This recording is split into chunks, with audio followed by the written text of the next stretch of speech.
15장 23절에서 26절 말씀. 네, 제가 먼저 읽겠습니다. 마라에 이르렀더니 그곳 물이 써서 마시지 못하겠으므로 그 이름을 마라라 하였더라.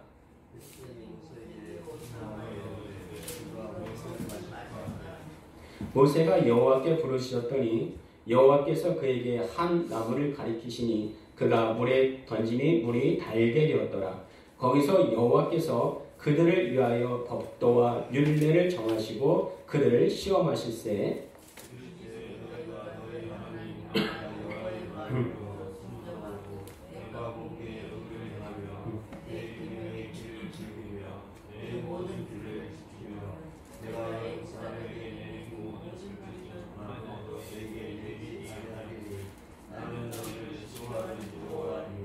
아멘. 할렐루야.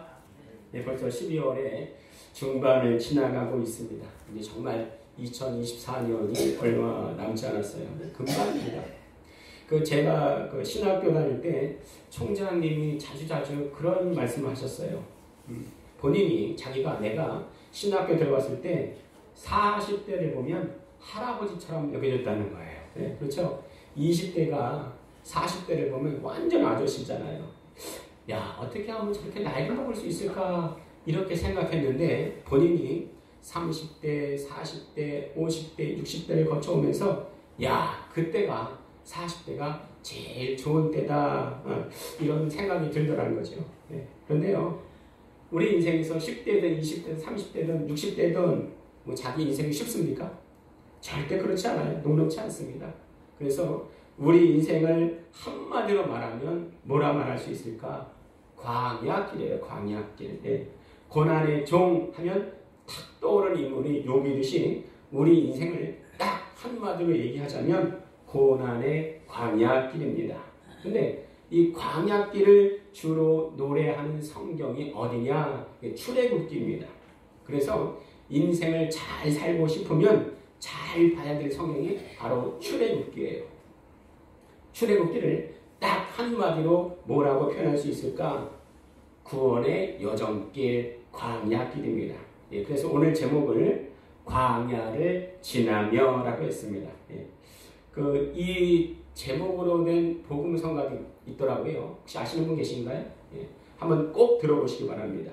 예, 광야를 지나며 왜 나를 깊은 어둠 속에 홀로 두시는지 이렇게 시작되는 복음성가입니다. 자, 오늘도 우리가 한번 한 주일간 꼭 들어보시고요. 오늘 말씀 듣기 전에 우리의 마음을 크게 고백하고 시작하겠습니다. 시작! 오늘도 주님의 아름다우심을 보게 하소서. 아멘. 자, 홍해를 건넌 이스라엘 백성들은요, 남녀노소 따로 없이 기쁨의 춤을 추었습니다. 예. 그렇겠죠? 예. 이때 미리암을 선지자라고 소개를 해요. 이미 이름에 나는 선지자다, 예언자다 딱 알 수 있잖아요. 미리암. 그렇죠? 미리암. 상상하면 굉장히 장관이었을 것 같아요. 예. 이런 기적 맛보고 기쁨의 춤을 추지 않을 사람이 어디 있겠냐 말이에요.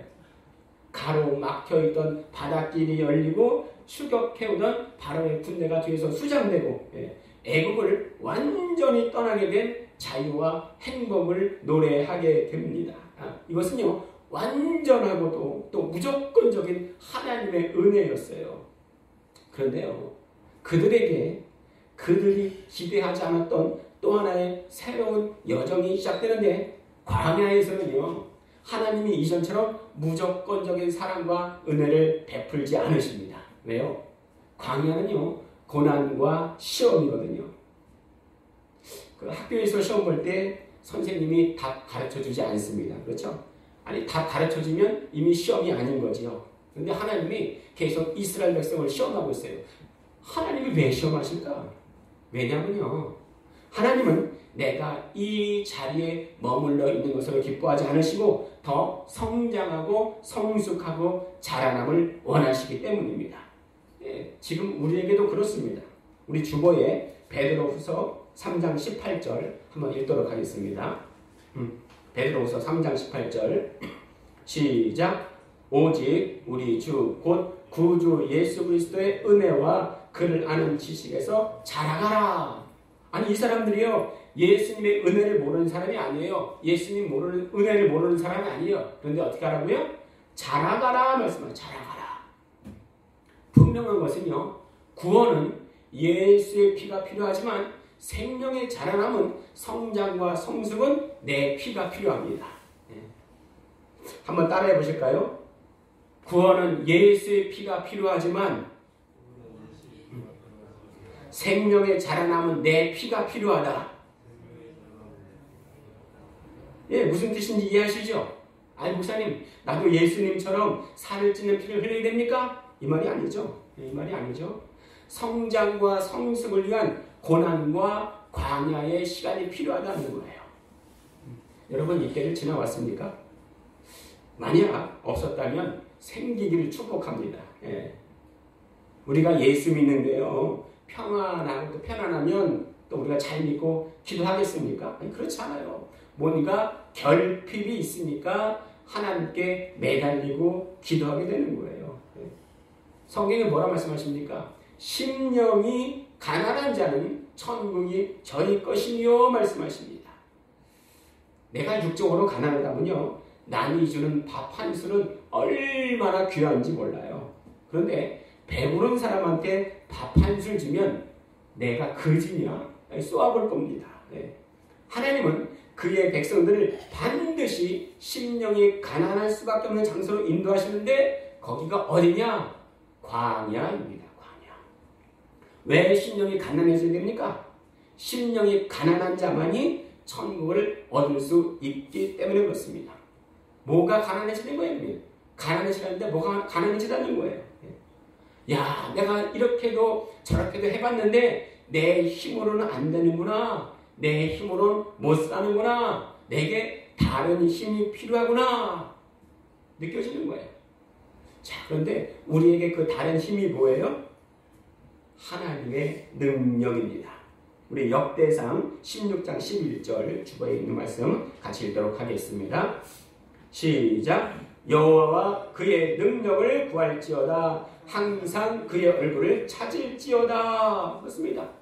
내 힘으로 안 되니까 항상 하나님의 능력 구하며 사는 사람이 바로 그리스도인이에요. 그러기 위해서 우리를 어디로 인도하시는 거예요? 광야예요. 광야. 광야에 들어간 자만이 심령이 가난해질 수가 있습니다. 그런데 여러분 이 좋은 광야 여러분 광야에 들어가고 싶으십니까? 예, 그러시면 한번 손 들어보세요. 한번 손 들어보세요. 아무도 없어요. 아무도 없어요. 왜요? 광야는요 본래 살아가기가 힘든 곳입니다. 예, 물과 그늘이 있는 살기 좋은 환경이 아니에요. 낮과 밤의 기온차가 만나는 열악한 환경의 자리입니다. 예. 자 보세요. 이스라엘 백성들이 애굽을 떠나 기쁨으로 수르 광야에 들어왔지만 사흘길을 걸어도 물을 얻지 못하는 거예요. 예. 아니 지금 우리가 사흘 동안 물을 안 마시고 살 수 있겠어요? 너무나 힘들 거예요. 예. 우리도 그런데 광야에서 물 없이 어떻게 살아가란 말이에요. 자, 그들이요 분명히 그들이 기쁨으로 애굽을 출발했고요. 더 기쁨으로 홍해를 건넜지만 그들의 기쁨은 광야라는 환경에 의해서 사라지게 됩니다. 다시 한번 생각해 보세요. 홍해를 건넌 후에 그 기쁨은 진짜 기쁨이었거든요. 그런데 하루 이틀 사흘 물이 없자 그 기쁨이 완전히 소멸되었습니다. 우리도 그렇죠. 예. 내가 옛날 새벽기도 때 또 어느 부흥에서 기도원에서 하나님을 뜨겁게 만난 기쁨이 있었는데 세상이라는 고난이라는 광야에 가로막혀서 그 뜨거움과 기쁨이 변해서 차가움이 되고 냉랭함이 되고 또 둔감함이 들 수가 있습니다. 더 위험한 것은요. 그것으로 인해서 내 삶의 방향성, 정체성까지도 잃을 수가 있어요. 정체성을 잃으면 방향성까지도 무너져 버립니다. 우리가 예수님 믿는 순간 우리는 출애굽한 백성이 되는 거예요. 자, 출애굽했다면 가야 할 목적지가 어디예요? 영적 가나안입니다. 예. 영적 가난으로 가면서 홍해를 건너기도 하고 물이 없어 목마르기도 하고 광야에서 만나와 메추라기 기적도 체험할 수가 있습니다. 그런데요, 하나님이 인도하신 이스라엘 백성의 특징이 뭐냐면 자기 몸이 편하면 기뻐하고 자기 몸에 피해가 있으면 얼굴이 완전 굳어버립니다. 그리고 불평하고 불만을 표합니다. 오늘 말씀해 보세요. 지도자인 모세를 원망하고 저주하기까지 합니다.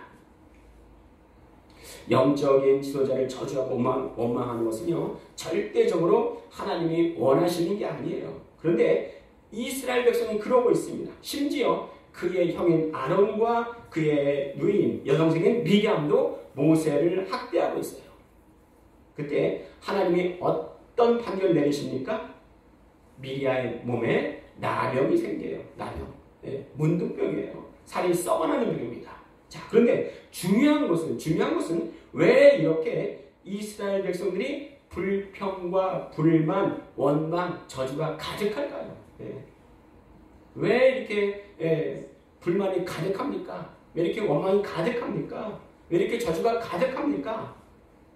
광야에서 물이 없어 그럽니까? 물론 그럴 수가 있습니다. 광야에서 물이 없기 때문에 힘들어서 그럴 수가 있어요. 그런데 더 중요한 것은요, 그들이 잊어먹어서 그렇습니다. 잊어먹어서 그래요. 뭘 잊어먹었을까요? 네, 뭘 잊어먹었냐고요? 홍해를 건넌 후에 예배의 그 기쁨을 잊어먹었습니다. 홍해를 건넌 후에 그 예배의 감동과 감격을 잊어먹었어요. 우리도 그렇습니다. 그래서 교회에서 가장 근본적인 것은 예배의 성공이에요. 예배의 기쁨을 찾는 것입니다. 저는 여러분들에게 다 양보할 수 있어요. 그렇지만 예배만큼은 가장 근본적인 방법을 요구할 것입니다. 왜요? 예배의 성공은 집중해서 시작해요. 이 예배에서 성공하지 못하면 나머지 우리의 인생은 광야길을 걷고 있는 이스라엘 백성과 똑같은 상황에 처할 것입니다. 자, 그들이 어땠는데요? 불평, 불만, 낙담, 미움, 저주. 이거는요, 하나님이 너무나 싫어하시는 거예요. 우리의 인생이 한마디로 광야길이라면 그것을 성공할 수 있는 비결이 뭐냐? 홍해를 건넌 후에 그 예배의 기쁨을 회복하는 것입니다. 홍해를 건넌 후에 그 기쁨의 예배, 감동의 예배, 감격의 예배를 회복하는 것입니다. 아멘? 아멘. 그렇습니다. 하나님께서는 예배의 기쁨을 잃어버리고 물이 없어 원망하고 불평하는 이스라엘 백성들에게 드디어 3일 만에 물을 찾게 하십니다. 좀 물 없다가 물이 있으면 얼마나 좋아요. 그런데 써서 마실 수가 없어요. 그래서 괴로움으로 마라라고 합니다. 그 성경을 좀 아시는 분은 마라라고 하면 탁 떠오르는 말씀이 있을 거예요. 다 같이 룻기 1장 20절 같이 읽겠습니다. 시작. 나오미가 그들에게 이르되 나를 나오미라 부르지 말고 나를 마라라 부르라. 이는 전능자가 나를 심히 괴롭게 하셨음이니라. 룻기에 보면 나오미가 모압에 갔다가 다시 예루살렘으로 돌아오면서 자기 인생을 비관하면서 자기 이름을 마라라고 부르라는 거예요. 근데 원래 나오미의 뜻이 뭔지 아십니까? 나의 기쁨, 즐거움, 행복인데 모압에 갔더니요, 모압에서 자기 남편이 죽었습니다. 자기 자식들이 죽었습니다. 그러니까 뭔 기쁨이 있겠어요. 그래서 예루살렘으로 돌아오면서 자기의 이름을 마라라고 부르라는 거예요. 자, 마라가 무슨 뜻이라고요? 괴로움. 자, 우리 말씀도 그렇죠? 물이 없는 광야에서 물을 얻긴 했는데 써서 못 먹어. 차라리 안 보이면 안 보였지 물이 앞에 보이는데 못 먹는단 말이에요. 자, 근데 이 물을 보고 이스라엘 백성들이 취한 반응이 뭐냐? 오늘의 말씀 24절 함께 읽겠습니다. 시작. 백성이 모세에게 원망하여 이르되 우리가 무엇을 마실까 하매. 자, 여러분, 육체의 결핍에 대한 그들의 반응은 원망이었습니다. 원망. 그런데 그 이유가 뭐라고요? 왜 자꾸 이렇게 원망, 불평, 낙담, 왜 저주를 한다고요? 홍해를 건넌 후에 그 예배의 기쁨을 상실했기 때문이에요. 지난번에 그런 말씀을 드린 적이 있는데요. 사실 사람을 사랑한다는 것은 정말 쉬운 일이 아닙니다. 물론 나 자신을 사랑하고 내 자식을 사랑하고 부모님을 사랑하고 이런 것은 너무나 쉬울 수 있어요. 그런데 원수까지 사랑한다는 거, 이거는요 자기 가슴을 칼로 찌르는 듯한 아픔입니다. 우리 한번 마태복음 5장 44절 말씀 같이 읽도록 하겠습니다. 시작. 나는 너희에게 이르노니 너희 원수를 사랑하며 너희를 박해하는 자를 위하여 기도하라. 여러분 이게 가능합니까? 나는 이게 너무나 쉽습니다. 이러신 분 손 들어보세요. 없단 말이에요. 이건 너무나 힘듭니다. 쉽지 않아요. 그런데 홍해를 건너왔을 때에 그 예배의 기쁨, 감격 속에 있다면 능히 이러한 원수도 사랑할 수가 있습니다. 제가 신학교에 가기 전에 일주일간 오살리 기도원으로 들어갔어요. 그 오살리 기도원에서 너무나 큰 은혜를 입었습니다. 하나님이 살아계시다는 증거가 확실히 보여졌고 하나님이 응답하신 증거가 확실히 보여졌어요. 마치 야곱이 본 하늘의 문이 열리는 것 같았습니다. 일주일간 기도원에 있다가 바로 제가 있던 교회로 돌아와서 감사 기도를 올리는데 또 정말 하나님의 사랑이 부어지는 거예요. 어릴 때의 십자가만 보면 눈물이 난다는 권사님의 얘기를 듣고 야 정말 그럴까? 그럴 리가 있나? 신기하게 여긴 적이 있는데 정말 그 말이 사실이더라고요. 그 교회 예배당 앞에 십자가가 있는데 십자가를 바라보니 눈물이 터져나와서 견딜 수가 없는 거예요. 몇 분인지 몇 시간인지 계속 울기만 했습니다. 정말 하나님의 사랑이 너무나 크게 다가오는 거예요. 그때 하나님을 향해서 당신은 사랑에 미친 자입니다. 당신은 사랑에 미친 분입니다. 하나님께 눈물로 고백한 적이 있습니다. 그때 제 마음이 어땠냐면요. 내 앞에 어떤 원수라도 능히 용서할 수 있겠더라고요. 어떻게 그렇게 가능합니까? 홍해를 지난 후에 그 예배의 감동과 감격이 있으면 가능합니다. 자, 오늘 말씀해요. 그 감동과 감격이 사라졌을 때 그들에게 나타나는 반응은 이 5가지예요. 한번 따라해 보실까요? 불평, 불만, 원망, 낙심, 저주. 제가 이것들에게 한번 별명을 붙여봤어요. 독수리 오용제가 아니고 지옥의 오용제, 지옥의 오용제. 이게 뭐예요? 불평, 불만, 원망, 낙심, 저주. 여러분, 광야를 지날 때 이것을 꼭 기억하십시오. 광야와 말씀은 원어로 그 뜻이 똑같습니다. 광야를 미드바르 그럽니다. 미드바르 그래요. 광야는 뭐라 그런다고요? 미드바르. 말씀은 다바르라고 합니다. 그런데 그 어원이 똑같아요. 광야의 뜻이 뭐냐? 말씀이 있는 곳, 하나님의 음성이 있는 곳, 이런 뜻이에요. 다시 말하면 광야를 지날 때 능히 그것을 헤쳐나갈 수 있는 열쇠가 있는데 그것이 뭐냐? 말씀이라는 말씀. 자, 우리는 보통 언제 말씀을 들을 수 있습니까? 평소에도 가능하지만 주로 예배입니다. 예배. 우리 한번 요한복음 4장 23절 주고 있는데 같이 읽도록 하겠습니다. 시작. 아버지께 참되게 예배하는 자들은 영과 진리로 예배할 때가 오나니 곧 이때라. 아버지께서는 자기에게 이렇게 예배하는 자들을 찾으시느니라.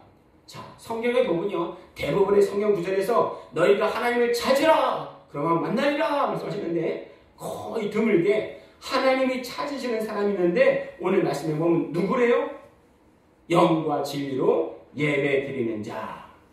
이렇게 영과 진리로 예배 드리는 자를 하나님이 찾으신다 이렇게 말씀하시는 거예요. 한번 따라해 보실까요? 나는 영과 진리로 예배 드림으로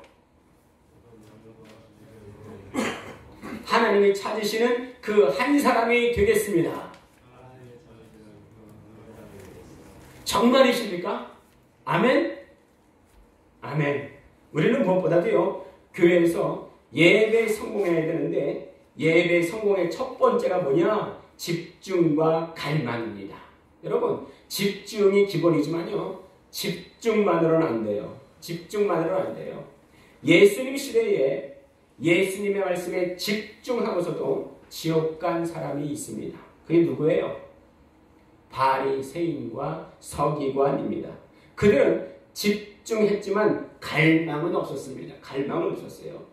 예수님 말씀으로 인해서 변화되고자 하는 가난한 심령은 아니었습니다. 가난한 심령 되려면 어떻게 해야 돼요? 광야 통과해야 됩니다. 십자가 통과해야 됩니다. 그런데 그렇게 못하는 이유가 뭐예요? 그러지 못하도록 끌어당기는 것이 있어서 그렇습니다. 그게 뭐예요? 우리 로마서 8장 5절에서 8절까지 한번 교독하도록 하겠습니다. 8장 5절. 육신을 따르는 자는 육신의 일을, 영을 따르는 자는 영의 일을 생각하나니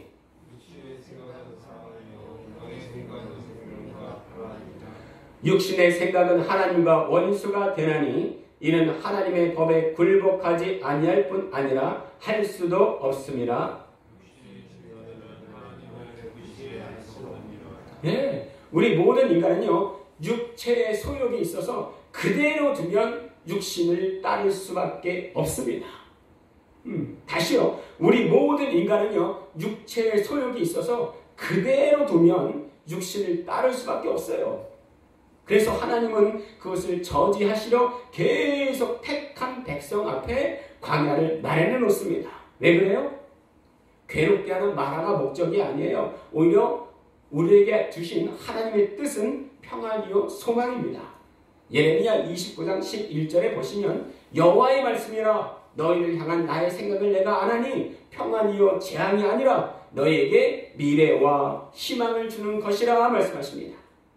광야는요, 마라, 곧 괴로움이 목적이 아니고 그것을 통해서 하나님의 마음을 알게 되고 천국을 바라볼 수 있도록 눈이 열리게 하는 관문입니다. 이게 광야의 은혜고 광야의 축복입니다. 그런데 싫어해요. 왜 그렇습니까?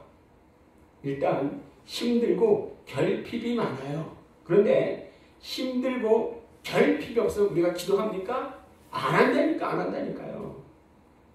내가 싫어도 억지로라도 밥을 떠 먹여주는 것이 어머니의 마음이라면 내가 싫어도 결국은 좋은 것이기에 억지로라도 심령을 가난하게 하는 것이 바로 하나님 아버지의 마음인 줄로 믿으시기 바랍니다.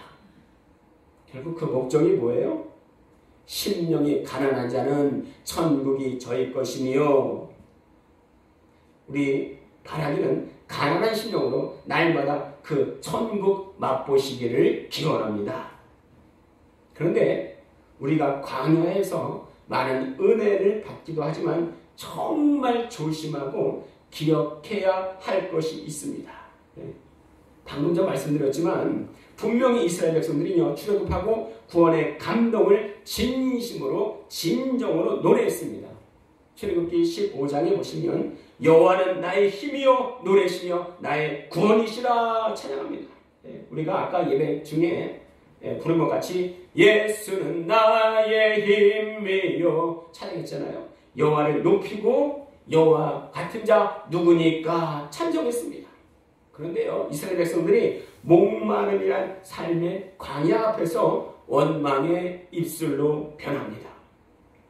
분명히 3일 전에는 찬송하는 입술이었는데 3일 만에 다 무너져 버리는 거예요. 이래서 작심삼일 이런 말이 나옵니다.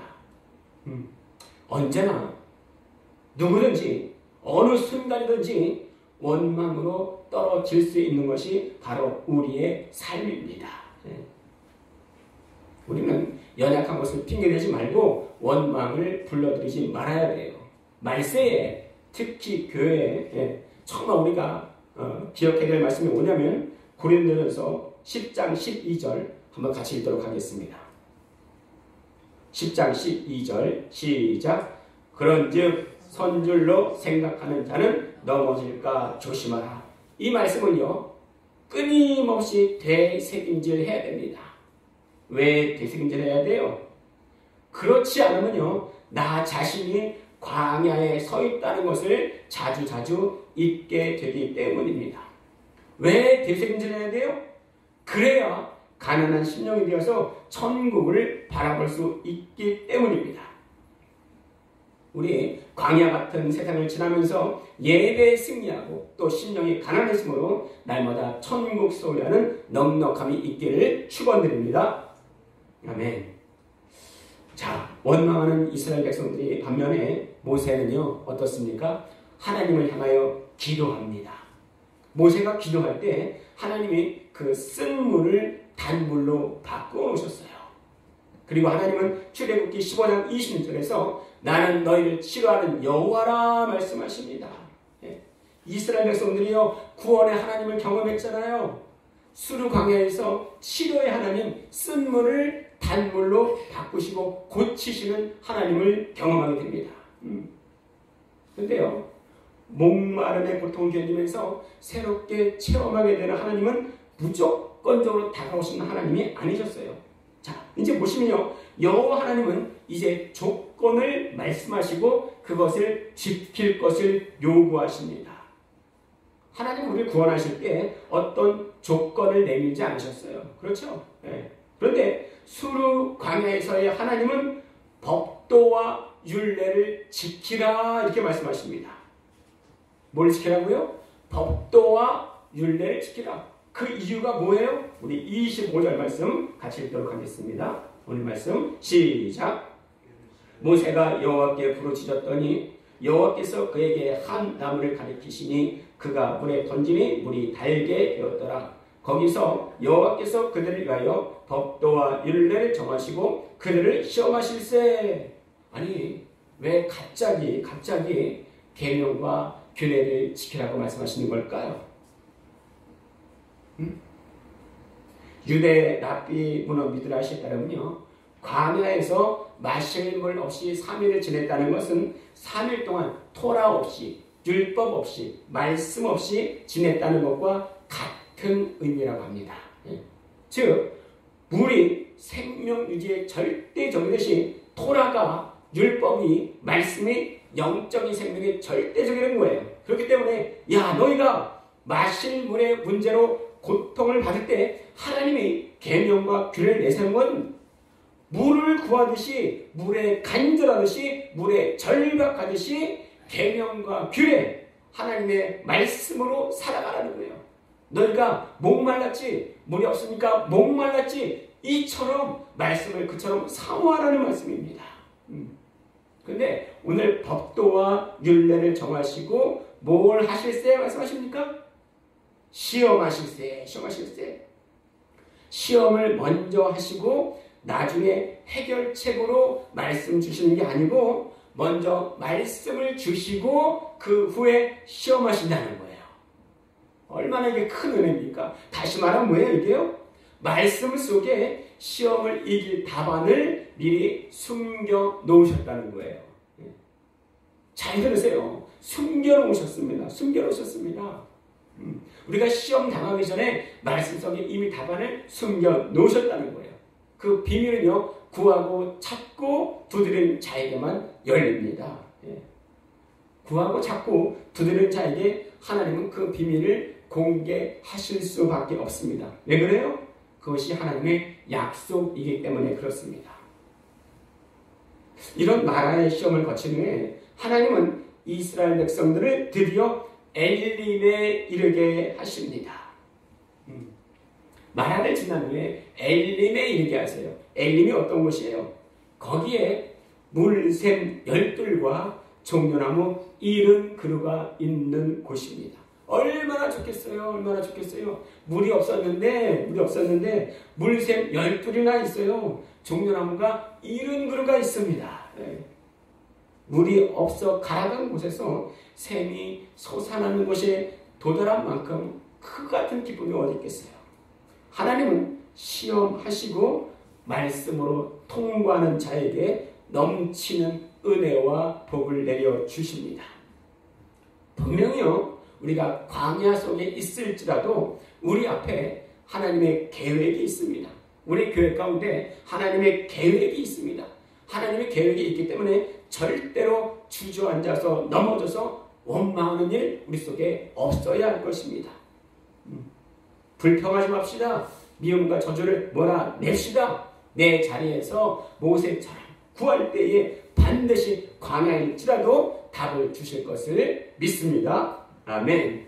우리 시간 기도할 텐데요. 첫 번째는 광야 속에서 단물을 발견하기 이전에 정말 예배의 즐거움, 예배의 감격 기억하고 회복하게 하여 주시옵소서. 없었다면 정말 그 예배의 감격이 내게 있게 하여 주시옵소서. 두 번째, 내 안에 불평, 불만, 원망, 미움, 저주가 떠나가고 주의 사랑으로 가득하게 하여 주시옵소서. 우리 주여 한번 부르시고 그게 기도하도록 하겠습니다. 주여 살아계셔서 역사하시는 하나님 아버지, 참으로 아버지 하나님